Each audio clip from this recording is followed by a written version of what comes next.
David. So bago ako dumako sa mga tanong para sa bawat isa sa inyo, meron po ba kayong gustong sabihin sa komiteng ito? Attorney Galicia? Madam Chair, mga ginagalang po nating mga senador.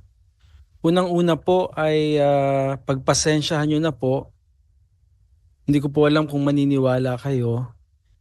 Pero hindi po ako masyadong nakakapanood ng mga Senate hearings. Hindi rin po ako masyadong aware sa mga issues dahil marami na po akong hinahandle ng mga personal cases ng mga clients ko.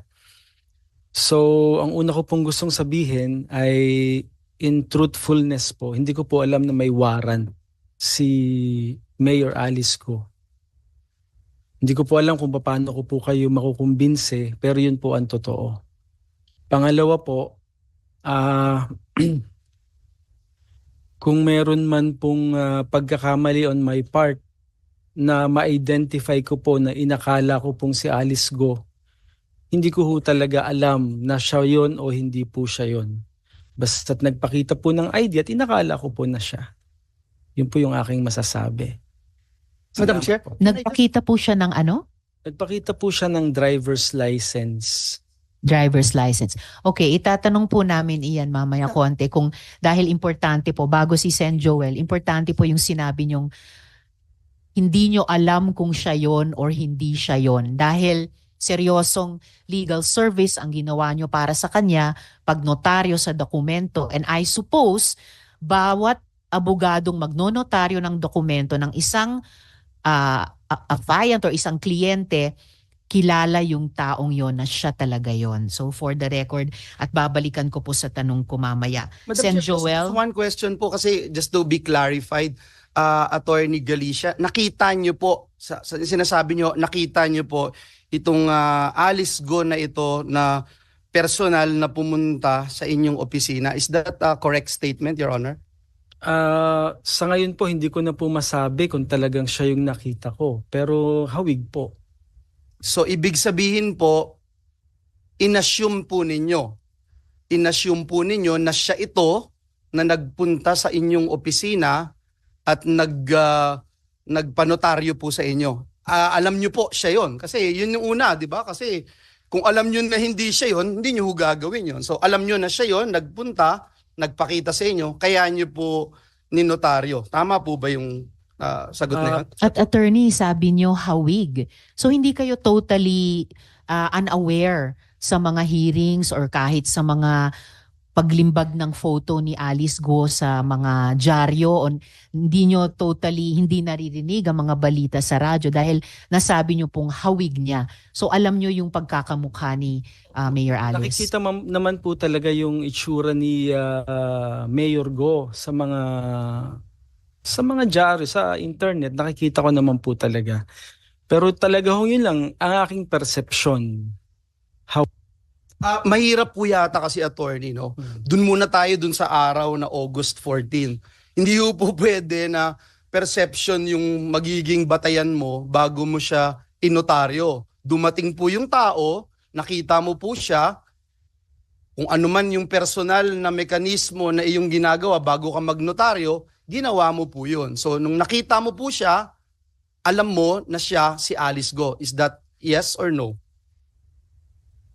Attorney, bago nyo sagutin, the Chair would like to acknowledge the presence of Sen Grace. Salamat sa pagdalo. Please proceed, Attorney Galicia, sa tanong ni Sen Joel. Tinanong ko po kasi siya Mayor Alice Go. Sabi niya sa akin, alis na lang po. Yun po ang sabi niya sa akin. That alone, yun na po yung pinaka fact-checking ninyo bago kayo magnotaryo. Dahil sinabi niyang siya si Alice, okay na? Ganun lang po ba yun? Sa totoo lang po, siguro error nga on my part, pero para po akong nagulat Nagulat po talaga ako na makakaharap ko itong taong ito. Yeah. Bakit kayo nagulat? Kasi po, hindi naman po ako yung tipo ng tao na para puntahan po ng ganong klaseng mataas na tao. Yan, itatanong ko sa inyo yan mamaya konti. Wala ho bang nag-utos sa inyo? Basta ho, Basta na lang dumating yung pagkakataon na dumating po siya sa inyong lugar, pumunta siya at nagpanotaryo o may tumawag ho sa inyo beforehand na may darating at magpapanotaryo sa inyo. Pwede ho bang banggitin nyo lang sa committee yung pangyayari, attorney? Meron lang pong nagsabi na kakilala na pumunta po ng opisina ko at hinihintay daw po ako para magpanotaryo. Sinong kakilala po yun? Yun pong, ang alam ko pong pangalan niya talaga, Alan. Alan ano po? Hindi ko po alam ang apelyido eh. Yup. If I Anong may, relasyon niyo sa kanya? anong pagkakilala nyo dun sa Alan? Kasama ko po, ang alam ko po, kamiyembro ko po siya sa isang organisasyon. Aling organisasyon po? Yun pong aking religion. Ano pong religion nyo?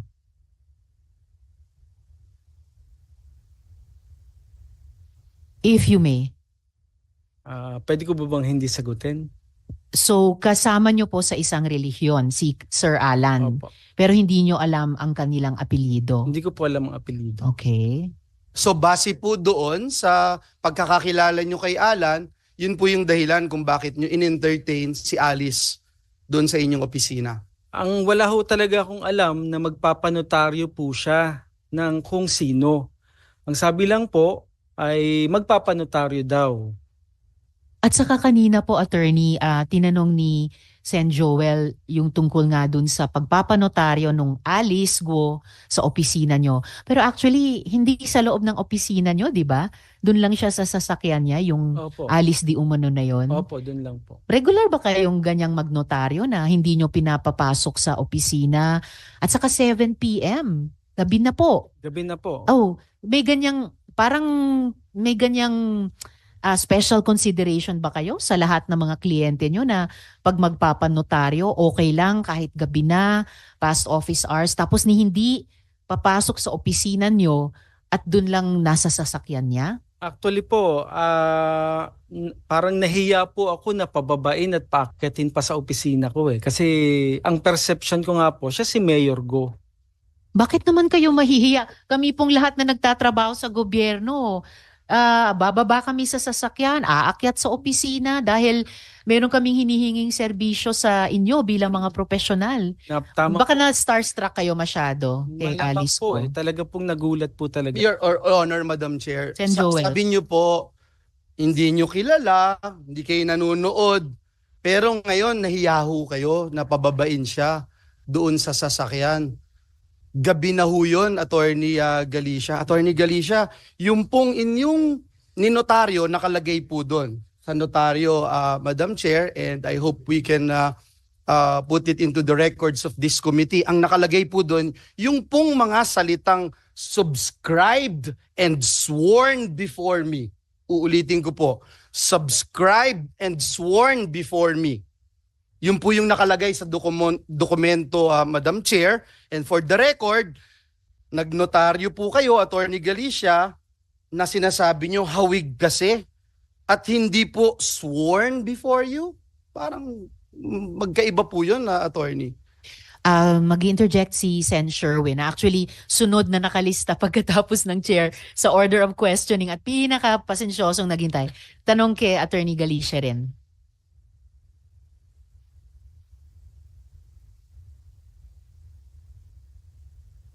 Sagot na lang po yung tanong ni Senator Joel bago. Akala ko interjection dun sa tanong ni Sen Joel. Pakisagot muna, Attorney Galicia, and then mag-interject si Sen Sherwin. Pwede ho bang ulitin? Parang na ano po ako. Kasi ho, nakalagay po dun sa Dun sa ano, dokumento nyo, subscribe subscribe and sworn before you. Pero sabi nyo nung una, hindi kayo sigurado at parang kahawig lang. Pero may binanggit din po kayo, kaya kayo nahiyang pababain dahil si Mayor Alice Go nga yun. So which is which? Actually, pareho po eh. Ano ho kasi talaga eh, nagulat po talaga ako sa kanya eh.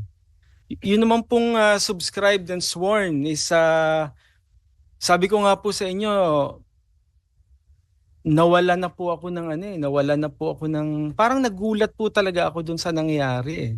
Attorney Galicia, bago mag-i-interject si Sen Sherwin, hindi nga ba mas importanteng siguraduhin yung identity nung nagpe-presenta sa inyong Alice Go dahil sa lahat ng issue sa kanya? Tama po. Naintindihan ko po yun pong sinasabi po ninyo. Pero sabi ko nga po sa inyo, at that point in time, hindi ko na po naisip yun. Madam Ako, Chair, sayang, just sana to put naisip- on record, Madam Chair, Okay, Sen. Joel, and then- magkaiba po Censure. yung sinasabi ni Attorney Galicia. Itim at puti, hindi ho talaga pwedeng pareho. Hindi ho po pwedeng pareho. No? Kaya unfortunately, Attorney Galicia, I would also remind you na in the 18th Congress, dito po sa Senado, we passed Republic Act number 11-594 na nagtataas ng parusa sa perjury. I just want to put that on record. Thank you. Salamat, Sen. Joel. And one last bago si Sen. Sherwin. Briefly, niretain nyo ba may niretain ba kayong kopya ng ID na pinresent? At pinirmahan ba ni Alice Guo na yan yung notarial book ninyo as required by the rules? Wala naman pong pinapipirmahan ako na libro para po Hindi ba rules po yun? Pag tiningnan nyo po yun pong form na sinasubmit namin, wala naman dun pong format na nakalagay na kailangang pumirma ang nagpanotaryo. Ido-double check ko po yan, Attorney Galicia. Madam Chair. Could we, and before I call Sen. Sherwin and Sen. Grace, DOJ, can you speak on that? Hindi nga ba rules na pag kahit sino pong tao nagpanotaryo, pipirma sa notarial book? May rules Yusek T. Yes, Madam Chair. May rules ng Supreme Court specifically para sa mga notaryo. At naalala ko, meron talagang requirement doon. No? May mga safeguards to. Kasama doon sa safeguard yung evidence of identity, which is the ID, no? Hindi na pwedeng sedula lang, no? Kailangan ID talaga, current ID, government issued, may pirma at may litrato ng may hawak na ID. At bukod doon, isa din sa mga safeguards yung pipirma mismo sa notarial book, yung nagpanotaryo. Hanapin namin ngayon yung specific provision at sabihin namin mamaya. Thank you so much, Yusek T. Sen. Sherwin and then Sen. Grace. Sundan ko lang po yung tanong ni Senator Joel at ni Senator Risa. Nasabi niyo, Attorney Galicia, na may tumawag ho sa inyong isang certain Alan na kasama niyo sa religion niyo ninyo. Hindi niyo rin matandaan kung sino itong Alan na ito. Tama po ba? Anong last name niya? Hindi ko lang po alam ang apelyido niya. Anong alam oras ko po siya tumawag sa inyo? Actually po, ang tumawag sa akin, sekretarya ko. Sekretarya niyo ang tumawag Na po sa inyo? naghihintay daw po sa law office. Sino ho ang tumawag sa inyo? Si Alan o yung sekretarya Yung niyo? sekretarya ko po. And then, Sen. Sherwin, meaning nasa labas na kayo ng opisina noon, then bumalik pa kayo? Oho, kasi bumabalik naman po talaga ako ng opisina. Malapit lang ang bahay ko sa opisina. Okay, salamat, Sen. Sherwin. Thank you. And then si Alan ang tumawag sa inyong sekretary. Ang tumawag sa akin po yung sekretary ko na may naghihintay daw na magpapanotaryo. Si Alan ho, sino tinawagan niya? Tinawagan, wala naman po akong sinabing tinawagan ni Alan. Ang sinasabi sekretary ko po, niyo. Ang sekretaryo ko po ang tumawag Sa inyo. Kanina narinig ko, sabi niyo may tumawag sa inyong Alan. Hindi ang tumawag po sa akin yung sekretarya ko. Sino po ang tinawagan ni Alan? Wala po akong sinabing tinawagan ni Alan. Kanina ho may Alan. Sino ang kausap ni Alan? Ay, baka wala po ako, hindi po kami nagkausap nun. Paano inarrange nung Alan na kayo ay magnonotaryo sa dokumento ni Mayor Alice? Doon lang po sa office ko. Naghihintay po daw siya doon para magpanotaryo. Nag-walk-in po siya? Oo, nagpunta po siya. Okay, thank you, Sen. Sherwin. So si Alan nag-walk-in sa inyong opisina at sinabi po sa inyong secretary na ano ho ang sabi sa inyong secretary? Magpapanotaryo daw po siya. Hihintay niya daw po. Siya mismo, hindi yun ang si sabi Alice sa- Go? Wala naman pong sinabing Alice Go. Walang sinabing Alice Go. Wala pong sinabing. Siya ang magpapanotaryo. At tumawag sa inyo yung secretary ho ninyo. Anong oras ho tumawag ang inyong secretary sa inyo? Siguro mga ano po yun, mga alas 4 Alas 4. ng hapon. At sabi niya may magpapanotaryo at si Alan ang magpapanotaryo. Tama ho? Yun po ang sabi. Ang sabi ng secretary niyo. Tama? Basta may naghihintay po sa akin na magpapanotaryo daw po si Alan. Yun po Okay. ang sabi. At kahit hindi niyo ho kilala ito dahil ka religion niyo, bumalik ho kayo sa inyong opisina. Kasi normally po talaga bumabalik po ako sa office.